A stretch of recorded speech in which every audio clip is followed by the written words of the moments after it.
లక్ష్మణుడు రావణుడి చెల్లి అయిన శూర్పణఖ ముక్కు చెవులు కోస్తారని మనకు తెలుసు. అయితే స్త్రీలను ఎంతో గౌరవించే రామలక్ష్మణులు అలా ఎందుకు చేయవలసి వచ్చిందో ఈ వీడియోలో తెలుసుకుందాం. అడవిలో రాముడిని చూసిన శూర్పణఖ కామంతో అతన్ని పొందాలి అని అనుకుంటుంది. అయితే రాముడు ఆ శూర్పణఖను మాటలతో మభ్యపెట్టి లక్ష్మణుడే నీకు తగిన జోడి అని నమ్మిస్తాడు. అప్పుడు శూర్పణఖ లక్ష్మణుడి దగ్గరికి వెళ్తుంది. అప్పుడు శూర్పణఖతో లక్ష్మణుడు ఇలా హాస్యంగా మాట్లాడతాడు. ఓ శూర్పణఖ, నేనే మా అన్నకి వదినకి దాసుడిని.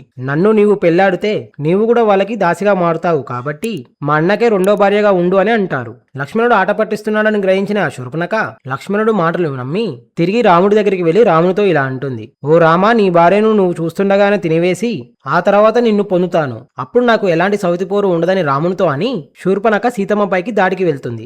దానితో ఆగ్రహించిన శ్రీరాముడు అప్పటికీ వికృతంగా ఉన్న శూర్పణఖను ఇంకా వికృతంగా మార్చమని లక్ష్మణుని ఆదేశిస్తాడు. అన్న ఆజ్ఞ మేరకు లక్ష్మణుడు శూర్పణఖ ముక్కు చెవులు కోసేస్తాడు. దానితో భయంతో శూర్పణఖ అడవిలోకి పరిగెత్తుతుంది. అయితే శూర్పణఖ తన సోదరుడైన కరాసురుడికి జరిగినది మొత్తం చెప్తుంది. అయితే 14,000 మంది రాక్షస సైన్యం ఉన్న కరాసురుడు ఏం చేశారో నెక్స్ట్ వీడియోలో తెలుసుకుందాం. ఈ వీడియో కనుక మీకు నచ్చినట్టయితే లైక్ అండ్ కామెంట్ చేసి మన ఛానల్ ని సపోర్ట్ చేయండి. అలాగే మన ఛానల్లో వచ్చే రామాయణ షార్ట్స్ ని మిస్ కావద్దంటే ఇప్పుడే మన ఛానల్ ని సబ్స్క్రైబ్ చేసుకోండి. సైనింగ్ ఆఫ్ మీ ఉప్పి. జై హింద్, జై శ్రీరామ్.